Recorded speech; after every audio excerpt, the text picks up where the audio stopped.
अस्सलाम वालेकुम एवरीवन, कैसे हैं आप सब लोग। आज की इस वीडियो में हम गोल्ड का एनालिसिस करेंगे और ये एनालिसिस फंडामेंटल और टेक्निकल बेस होगा। और फंडामेंटल एनालिसिस के लिए हम चलते हैं सबसे पहले फॉरेक्स फैक्ट्री पे और देखते हैं कि आज कौन सी न्यूज़ है एक्सपेक्टेड है जिसकी वजह से मार्केट में वोलेटिलिटी आ सकती है। आज जो है वेडनेसडे 9 जुलाई जो है 11 PM पे जो है एफओएमसी की मीटिंग के मिनट्स हैं। ये बेसिकली जो है रिसेंट एफओएमसी जो उसका डाटा आया था, तो उस पे जो है उसका रिकॉर्ड जो है इसमें प्रोवाइड किया जाएगा। तो ये इसकी वजह से मार्केट में वोलेटिलिटी आ सकती है। उसके बाद हम चलते हैं गोल्ड के चार्ट के ऊपर और देखते हैं कि मार्केट में किस किस्म का जो है वो प्राइस एक्शन चल रहा है, क्या वोलेटिलिटी एक्सपेक्टेड है। और उसके लिए हम चलते हैं सबसे पहले डेली के चार्ट के ऊपर और देखते हैं कि डेली के चार्ट में गोल्ड ने क्या जो है वो स्ट्रक्चर डेवलप किया हुआ है। अगर मैं तमाम जो ड्राइंग है इसको रिमूव करूं तो ये देखें, ये डेली का चार्ट है। इधर जो है रिसेंट ब्रेकअप स्ट्रक्चर मैं मार करके आपको बता देती हूँ। ये रिसेंट ब्रेकअप स्ट्रक्चर है डेली का, ठीक है। ये देखें रिसेंट ब्रेकअप स्ट्रक्चर। और उसके बाद जो है वो मार्केट में जो यहाँ अगर मैं जोन मार करती हूँ, अच्छा मैं जोन मार करती हूँ, जोन मार करके आपको बताती हूँ कि किस तरह जो है वो मार्केट ने यहाँ से मूवमेंट दी है। ये देखें यहाँ से इसको टैप करने के बाद मार्केट जो है वो यहाँ से 32 पिप के करीब, 3200 पिप्स के करीब जो है ये इसने अपवर्ड डायरेक्शन में मूवमेंट दी है। अब क्या हो सकता है, अब ये देखें यहाँ पे इसने, अगर मैं मार्क करके आपको बताऊं तो ये देखें, ये 1 इंटरनल स्ट्रक्चर की बात कर रही हूँ, ये 2 एंड 3, 3 के बाद ये 4 एंड ये 5, ठीक है। ये 5 वेव जो है इसने इंटरनल स्ट्रक्चर में बनाई है और रिसेंट जो है वो सपोर्ट यहाँ पर है, ठीक है। और अगर मैं इसको रिमूव करूँ, एक सेकंड, ये मैं इसको रिमूव करके आपको बताती हूँ अगेन जूम इन करके कि किस तरह मार्केट जो है वो नेक्स्ट मूवमेंट दे सकती है। अब ये देखें आप, यहाँ पे इसने इस लेवल पे 32 जो है 92 का एरिया है। यहाँ पे मार्केट ने जो है वो रिसेंट सपोर्ट जो है इसकी इसने बनाई, ठीक है। और यहाँ पे फेक ब्रेकआउट भी हुआ, फिर ब्रेकिंग हो गया। तो ब्रेकिंग करने के बाद जो है वो मार्केट ने यहाँ से कितने पिप्स की मूवमेंट दी है, अगर यहाँ से भी अगर हम एंटी एग्जीक्यूट करें कंफर्मेशन के बाद, तो यहाँ पे आप देखें 90 ऑलमोस्ट जो है वो 900 जो है वो इसने 900 पिप्स की मूवमेंट अपर डायरेक्शन में की है, ओके।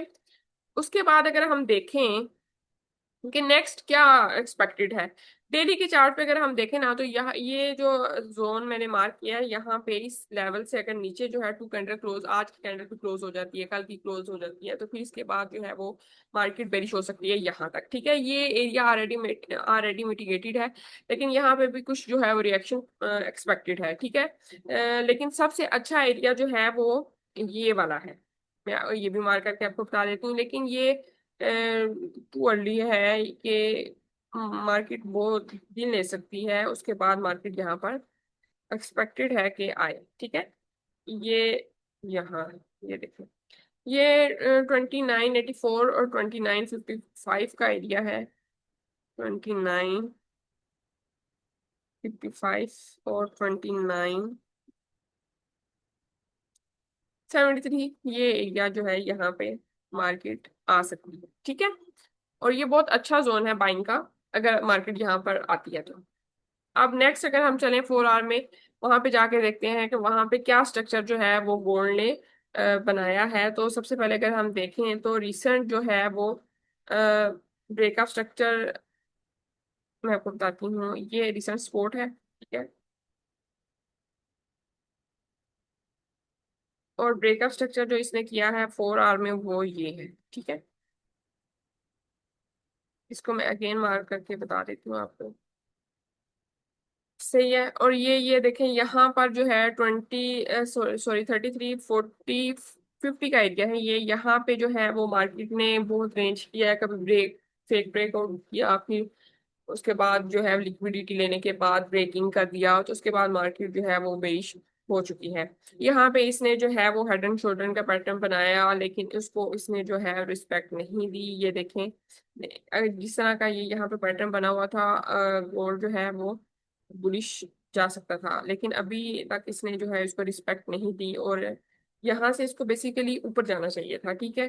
फिर इसने इस पैटर्न को जो है वो फॉलो करना था, लेकिन अब इसने यहाँ पे नहीं किया, तो उसके बाद जो है ये अभी तक वैलिड नहीं है। ओके, तो अब अगर हम देखें तो क्या 4 आवर में जो है वो मूवमेंट एक्सपेक्टेड है, तो ये देखें, ये मैंने आपको एक्सटर्नल ब्रेकअप स्ट्रक्चर के बारे में बताया। अब मैं इंटरनल ब्रेक बताती हूँ कितनी वेव्स इसने बनाई है, और नेक्स्ट क्या पॉसिबल है। 1, 2, 3, 4 एंड 5, ठीक है। ये देखें, अब इसने यहाँ पे 5 वेव्स कंप्लीट कर दी। अब ये बेरिश है, ठीक है, पहले भी बेरिश ही था, लेकिन अब मजीद जो है वो इसने इंटरनल स्ट्रक्चर जो है वो बेरिश बना दिया है। अब अगर हम देखें तो रिसेंट जो ब्रेकअप स्ट्रक्चर इसने किया है वो यहाँ पर है, ठीक है। ये देखें, ये रिसेंट ब्रेकअप स्ट्रक्चर है, इंटरनल स्ट्रक्चर की बात कर रही हूँ। ब्रेकअप स्ट्रक्चर यहाँ पे हो गया, और ये देखें, अगर मैं इसको मजीद जो है डिफाइन कर दूँ, ये, ठीक है।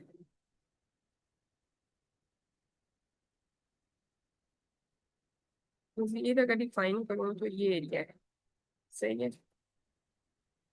उसके बाद जो है यहाँ तक, यहाँ अगर इसके ऊपर जो है वो एक कैंडल क्लोज होगी, तो फिर मार्केट जो है वो एक्सपेक्टेड है कि यहाँ तक जाए, ठीक है। अगर इसके इस लेवल के ऊपर जो है वो ये एक 2 कैंडल क्लोज करेगी, तो फिर ये जो है वो इसकी डायरेक्शन जो है वो बुलिश हो जाएगी। अभी फिलहाल ये बेरिश है। अब अगर हम इसको देखें कि यहाँ पे फिलहाल तो बेरिश है, तो ये यहाँ पे ब्रेकअप स्ट्रक्चर भी हो गया, तो ये मार्केट यहाँ पर जो है इसको टेस्ट करने के बाद मजीद अगेन जो है वो जा सकती है यहाँ तक, ठीक है, 3171 के एरिया तक, और यहाँ से जो है वो बुलिश हो सकती है, ठीक है। एक ये सिनेरियो मैंने आपको बता दिया। उसके बाद अगर हम 1 आवर में आते हैं, तो 1 आवर में हम देखते हैं कि वहां पे इसने क्या स्ट्रक्चर ड्रा किया हुआ है, क्योंकि एंट्री तो हमने छोटे टाइम फ्रेम में एग्जीक्यूट करनी होती है, बड़े टाइम फ्रेम में तो हमने इसकी डायरेक्शन को देखना होता है। अगर यहाँ पे हम देखें तो रिसेंट ब्रेकअप स्ट्रक्चर जो है वो यहाँ पे हुआ है, ठीक है, 1 आवर, ये रिसेंट ब्रेकअप स्ट्रक्चर है, ये, ठीक है। और यहाँ तक जो है इसके ऊपर अगर एक कैंडल भी क्लोज होगी, इसने इसको टेस्ट तो कर दिया है, ठीक है, इसने इसको टेस्ट किया है, और यहाँ से ये अब मजीद जो है वो बेरिश हो सकता है। अगर इसके ऊपर एक कैंडल भी क्लोज हो गई, तो फिर जो है वो मार्केट यहाँ तक एक्सपेक्टेड है, यहाँ तक आ सकती है। 3310 का एरिया जो है ना, यहाँ तक आ सकती है, ठीक है। ये 1 आवर का मैंने आपको सिनेरियो बता दिया। उसके बाद मैं आपको 30 का जो है वो बताती हूँ। इसका भी रिसेंट ब्रेकअप स्ट्रक्चर जो है वो ये है, ठीक है, रिसेंट ब्रेकअप स्ट्रक्चर ये है। अगर मैं इसको मजीद जूम इन करती हूँ तो फिर मैं आपको बताती हूँ, तो इसके नीचे एक भी इसने क्लोज की है तो नहीं, कि रिसेंट ब्रेकअप स्ट्रक्चर जो है ना वो यहाँ पर है, इधर इसने नहीं, ठीक है, यहाँ ये रिसेंट ब्रेकअप स्ट्रक्चर है। अगर इसको मैं ये देखें, और जोन में आपको मैं मार्क कर देती हूँ, यहाँ तक जो एक्सपेक्टेड है मार्केट आ सकती है। ये मैंने आपको 1 आवर का भी देखें, डिफरेंट टाइम फ्रेम जो है वो अलाइन हो रहे हैं, ठीक है। तो जिस डायरेक्शन में जो है डिफरेंट टाइम फ्रेम अलाइन हो जाए, तो फिर वही डायरेक्शन जो है वो एक्सपेक्टेड होती है कि यहाँ इस तरफ भी मार्केट अपना जो है डायरेक्शन उसको कंटिन्यू करेगी, ठीक है। ये जो है रेजिस्टेंस है, इसके ऊपर 2 कैंडल क्लोज होगी, तो मार्केट जो है उसका वो पॉइंट ऑफ व्यू जो है, या ये कह लें कि मेरा पॉइंट ऑफ व्यू जो है वो बुलिश हो जाएगा, ठीक है। ये यहाँ अगर इसके नीचे जो है वो एक कैंडल भी क्लोज हो जाती है या एक पिक भी क्लोज हो जाता है तो 32 28 के, तो फिर उसके बाद ये अगेन ब्रेकआउट स्ट्रक्चर हो जाएगा, तो ये अपना इसको कंटिन्यू करेगा। ठीक है, ये डायरेक्शन अभी M30 में ये नहीं वो शो हो रहा कि ये कहाँ तक जाएगा, ये मैं बता देती हूँ 1 आवर में ये कहाँ तक एक्सपेक्टेड है।